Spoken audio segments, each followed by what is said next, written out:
Nous vous retrouvons, chers amis scottiers, pour la suite de l'émission Regard croisé. Nous retrouvons également nos chers invités, Adama Djorno, journaliste et directeur de publication de Vision d'Afrique, Gabin Adiao, juriste analyste politique, et Dominique Lacmont. Il est également analyste politique. Il est le secrétaire général et porte-parole du mouvement Foi à la force du Togo. Nous prenons la direction de Dakar au Sénégal. Le Conseil constitutionnel devrait bientôt proclamer les résultats définitifs des élections législatives du 31 juillet dernier. Selon les résultats provisoires, la coalition présidentielle a obtenu 82 sièges. Dernière nouvelle, la coalition a un siège de plus, 83 finalement, suivi de très près par l'intercoalition de l'opposition Yehui Askawi et Walou Sénégal avec 80 sièges. Les leaders de ces deux coalitions qui ont fait alliance se sont donc réunis. C'était le mercredi 10 août ces derniers pour annoncer qu'ils n'avaient finalement pas déposé de recours. Alors, Adam Adjornou, cela veut dire que tout est fait. L'opposition a accepté ce qui s'était passé le 31 juillet dernier.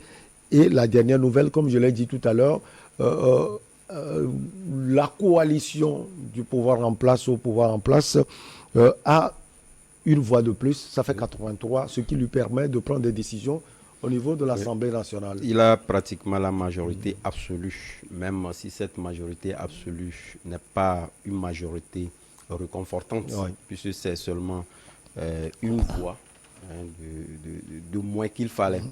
Et je pense que la fois dernière, je le disais tantôt, quelles que soient les analyses que nous avançons, cette posture-là n'est pas d'abord bon pour les Sénégalais eux-mêmes. Puisqu'il ne sert à rien d'aller vers les blocages des institutions. Si tel est que cette formule-là, il n'y avait pas eu cette sagesse entre griffes, puisque de toutes les façons, lorsque vous lisez au niveau du Sénégal, il y en a qui estime que celui qui a rallié la coalition présidentielle est un vendu, etc. Vous savez, ça c'est tout ce qu'on dit souvent. Tout à fait. Or, la coalition, l'intercoalition de l'opposition avait tout mis en place pour véritablement imposer, comme eux-mêmes l'avaient dit, une cohabitation au président Macky Sall. Mais je pense que cette cohabitation ne peut advenir que si cette intercoalition de l'opposition arrive véritablement à pouvoir déposer les balles à terre. Parce que de toutes les façons, je pense que le dialogue ou pratiquement les artifices politiques sont pratiquement ouverts au niveau du Sénégal. Et donc je pense qu'aujourd'hui, c'est clair, puisqu'on ne pouvait pas, c'est pourquoi moi je dis c'est une sagesse d'abord, puisqu'on ne pouvait pas rallier le camp, l'intercoalition de l'opposition. D'ailleurs, même il dit qu'il risque de bloquer les débats. Voilà. Même s'il le ralliait, il n'avait pas cette majorité-là absolue. Il serait proche, 81. Tout à fait, il serait proche, mais il ne l'avait pas. Donc, il a choisi le camp de la raison, qui permettra aux institutions de mieux fonctionner. Et comme il a su également dire, c'est vrai que si on affectait, disons, on affectait cette majorité absolue à Macky Sall, il va diriger par ordonnance, ce qui va faire reculer pratiquement la démocratie pour un pays. L'eût été le fait que ces dernières années, nous avons connu qu'il y a eu des bribes liées à cette politique-là. C'était un modèle de démocratie dans nos pays. Même si certains présidents ont su pouvoir véritablement user d'un certain nombre d'artifices pour passer à un troisième tour, la population les a sanctionnés tout de suite. Voilà pourquoi je dis aujourd'hui, ces élections également nous ont prouvé que, de toutes les façons, quoi qu'on dise, il y a eu une certaine transparence. Plusieurs les gens ont dit qu'ils ne vont pas déposer, l'opposition a dit qu'ils ne déposeraient pas de recours, sans toutefois mentionner que voilà, il y a eu des fraudes. Ça voudrait dire quelque part que je pense qu'il y a eu quand même une transparence liée donc à ces élections que nous avions connues. Donc, je pense que lorsque nous lisons très bien entre les lignes, nous constaterons que véritablement le Sénégal continue par faire triompher la démocratie dans l'Afrique de l'Ouest. C'est vrai, étant donné que nous avons une opposition qui se ressemble d'un pays à un autre, cette opposition n'a pas toujours le courage de pouvoir donc accepter des défaites, même s'il n'a pas de quoi critiquer une injustice ou une maladresse liée à une élection telle qu'elle s'est déroulée, on dit voilà. En témoigne le fait d'ailleurs même qu'il y a un leader charismatique qui le disait parce que les autres disent qu'il y a eu fraude. Moi aussi je dis qu'il y a fraude. Ça veut dire quelque part qu'on n'a pas d'argument d'ailleurs même pour prouver que voilà, il y a eu fraude. Sans quoi aujourd'hui, moi je pense que cette opposition a su quand même regenter, disons, la fiabilité de ces élections-là qu'il faut apprécier, que je pense qu'il peut faire tâche d'huile dans d'autres pays, puisqu'il y avait eu des critiques énormes. Lors de ces élections-là, en témoigne le fait que les leaders d'un certain nombre de l'intercoalition avaient été donc rejetés et que les mêmes rejets ont été aussi constatés au niveau de la coalition présidentielle. Mais ce n'est pas parce qu'on vous donne la parole que vous exprimez que vous allez vous sentir plus lésé. Oui. Parce que le camp présidentiel n'avait pas tellement eu la parole puisqu'il n'en jugeait pas opportun de pouvoir donc communiquer là-dessus. Donc on a su comprendre que voilà, c'est eux qui étaient lésés. Or, la même chose était produite au niveau de la coalition présidentielle. Et aujourd'hui, voilà que les résultats nous disent véritablement que le Sénégal continue par regenter cette qualité d'organisation des élections comme il a su faire. Et je pense que nous l'avons dit également que Macky Sall, avec ces résultats-là, doit savoir véritablement qu'il est en train de perdre, puisqu'il est passé de 125 députés finalement après, à 82 avec une coalition. Cela cause problème.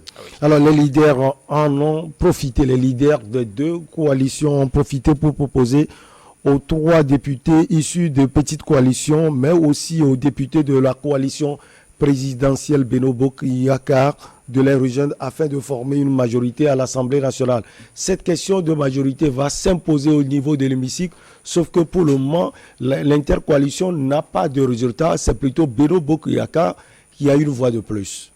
Dominique, oui. Oui, je voulais... Le frère a chuté par là, mais c'est ce que nous constatons dans nos pays africains. Mais nos oppositions réclament la démocratie, mais ne veulent pas accepter au même moment les principes démocratiques. Maintenant, quand on traite Pape Diop de vendu, comme s'il n'avait pas un choix de décision, mais parce qu'il s'est rallié au camp présidentiel, qu'on lui traite de vendu, là c'est... Souvent, je donne une image. Et quand vous voyez sa sortie est claire, hein, les arguments avancés. Les arguments dont il a dit, le frère a développé, mais moi-même j'ai félicité ce ralliement parce qu'il a choisi le mieux. Et on doit respecter le moins de mal, le moins de mal. Le moins de mal. D'abord, il ne sait pas s'il y aurait une place dans ce rang d'opposition, s'il allait vers les opposants qui sont vraiment radicaux. Est-ce qu'ils vont l'accepter dans ces rangs? Il n'aura pas de voix. Maintenant, pour permettre au fonctionnement des institutions, il a choisi le camp présidentiel. Maintenant, les autres les traitent de vendus. Mais si c'était allié à ils vont les traiter comment? Que les opposants, nos oppositions africaines... Parce que le diable se trouve plus au niveau de la partie présidentielle. Non, qu'ils arrêtent. Ce n'est pas toujours ça. Voilà, qu'ils arrêtent. C'est quand quelqu'un qui te donne un avis favorable, qui accompagne le gouvernement en place, on lui traite de vendu, il allait pour manger, il allait pour faire comme si... non, on n'a qu'à arrêter ça. On est en démocratie et nous devons respecter. C'est sa manière de voir les choses. Il a justifié cela. C'est d'accepter les choix des autres, les programmes des autres. Et si vous avez des choses, allez à l'encontre. C'est tout. Maintenant, par rapport à la coalition dont vous parlez, actuellement, Macky Sall, il est quand même, c'est vrai, il est confortable dans sa majorité, mais ça reste à réfléchir. Parce que perdre 225 députés, jusqu'à 82 jusqu'à rester dans la coalition, ça veut dire qu'il y a quelque chose qui ne va pas et on doit chercher à savoir qu'est-ce qu'il y a et essayer de tenter certaines choses qui peuvent aussi aller parce que si presque la moitié de la population n'admire pas à sa politique de gouvernance, donc ça veut dire que ça lui laisse à réfléchir et à l'avenir, savoir comment, quel programme sortir. Actuellement, il doit être dans le dialogue parce qu'il n'a pas l'entière majorité de la population avec lui. Alors, l'esprit radical de l'opposition, tout à l'heure, Dominique Lacmon l'a souligné.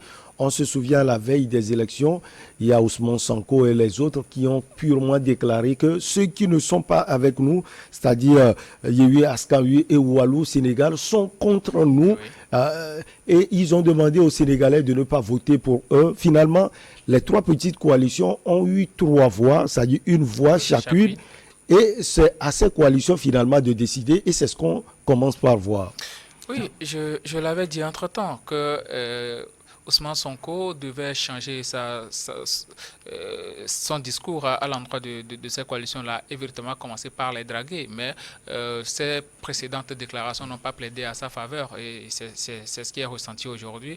Mais quand même, vous savez, en politique, les choses ne sont pas toujours stables. Hein. Il y a des chaises musicales qui se jouent à chaque moment et tout peut se passer encore demain. Aujourd'hui, c'est Macky Sall qui a une petite majorité, un petit écart. Même au sein de sa coalition. C'est ce que l'intercoalition demande. Oui, même au sein de sa coalition. Ça veut dire que demain, à un certain moment, vous savez, les Sénégalais c'est des opposants qui ont assez de moyens. Et il peut arriver à un certain moment, si les coalitions qui sont autour de Macky Sall voient que les propositions de Yewwi et Wallu sont assez mirobolantes à leur endroit, ils peuvent rallier carrément Ousmane Sonko et les siens. Donc, vous savez, cette coalition-là se dit très sérieuse et concernée par le niveau de vie des Sénégalais, les conditions de vie des Sénégalais, et est même disponible à bloquer le HCCT pour allouer les fonds qui sont dirigés vers cet haut commissariat des collectivités territoriales là, pour aider la population à mieux vivre. Donc, vous savez, c'est quelque chose qui est assez inédit au niveau du Sénégal, quelque chose de très important qui est en train de se passer. Il va falloir véritablement jouer de sa capacité de négociation au niveau non seulement des deux députés qui restent, et aussi envers les coalitions qui sont autour de Macky Sall. Donc, les discussions peuvent continuer jusqu'à ce que, à la rentrée parlementaire. À la rentrée parlementaire. Donc, tout va se jouer, rien n'est encore stable. Attendons à ce que la rentrée parlementaire ait lieu pour savoir réellement qui est sur Macky Sall ou bien qui est au niveau de l'intercoalition Yewwi et Wallu. Autre propos qui semble être radical ou bien radicaux, ça dépend. Déthié Fall, mandataire national de Yewwi Askan-Wi, annonce qu'aucun recours n'a finalement été déposé au niveau du Conseil constitutionnel. Il dit ce n'est pas au niveau du Conseil constitutionnel que les 3 députés vont nous être restitués. Il veut parler des 3 députés qui puissent permettre à l'intercoalition d'être majoritaire au niveau de l'Assemblée nationale. Peut-être que, franchement, on ne fait même pas confiance au Conseil constitutionnel. Non, je n'y crois pas. Je n'y crois pas. Je pense quelque part que c'est vrai que c'est également une rhétorique qui est courante dans nos pays lorsqu'on parle. Et je pense que lorsque vous prenez notre pays, même le Togo, il y avait eu même des opposants qui l'ont dit, parce qu'il ne faut pas confiance donc à la Cour constitutionnelle qui ne déposeront pas de recours. Mais ce n'est toujours pas évident. Il y a eu des pays, nous n'allons plus revenir, qui ont démontré, prouvé véritablement que c'est... Vous voulez parler du Kenya peut-être? Peut-être oui. Oui. Mais au même moment, je pense qu'au regard des résultats tels que proclamés, je pense qu'ils sont d'ailleurs même pour le travail bien fait de cette Cour constitutionnelle-là. Et je le disais, lorsque vous prenez cette rhétorique guerrière-là, qui également aujourd'hui les rattrape pratiquement. Effectivement. Parce que ceux que vous avez estimés qu'ils ne sont pas avec vous, donc sont contre vous. Je ne sais pas par quelle alchimie vous irez chez eux, demander à ce qu'ils vous rallient. Ce serait très difficile. Donc moi je pense que... Ils ne préparent même pas le terrain pour que les gens puissent revenir. Tout à fait. Vous envoyez les flèches. Mais vous les demandez au même moment de vous. C'est anachronique. Donc, quelque part, c'est aussi la maladresse de nos oppositions africaines. Parce que lorsqu'ils font référence au travail de terrain qu'ils avaient fait, et on constatait qu'il y avait une bonne partie de la population qui était pour leur idéologie et opinion, on a tout de suite confiance et pensé que voilà, c'est toute la population que nous avions avec nous. Voilà. Et là, on essaie d'aller vers des écarts de langage, qui aujourd'hui ils sont obligés de payer cher. Oui. Or, ils pouvaient, s'ils avaient donc les 3 plus peut-être les 4, être peut-être en ballottage et cela pouvait donner autre chose. Oui. Malheureusement, moi, ce que je constate, sans même mener dans des discussions de couloir, Macky Sall risquerait encore d'avoir les 2 ou les 3 autres en sa faveur également. Parce que jusqu'au jour d'aujourd'hui, c'est l'unique coalition qui n'a pas tenu des discours... des écarts de langage avec qui que ce soit et qui peut aujourd'hui avoir la faveur de ceux-là parce que quelque part également, lorsque vous voyez les 2 coalitions, on ne serait pas quand même dans une logique de voir disons, un groupe parlementaire se former à 3. Ce n'est pas évident. Surtout, en tout cas, je n'en ai pas toujours constaté lorsque vous lisez un peu l'historique parlementaire au niveau du Sénégal, ce serait très difficile. Mais de toutes les façons, les groupes parlementaires dépendent véritablement de ce que vous avancez comme argument pour les amener donc à se créer. Le cas du Togo est un exemple également. On a vu un groupe parlementaire se constituer à 3 compte tenu du fait qu'ils ont mené des discussions ensemble qui leur donnaient l'opportunité donc de former ce groupe-là. Si tel est que cela advenait et leur donner l'opportunité de le former, pourquoi pas?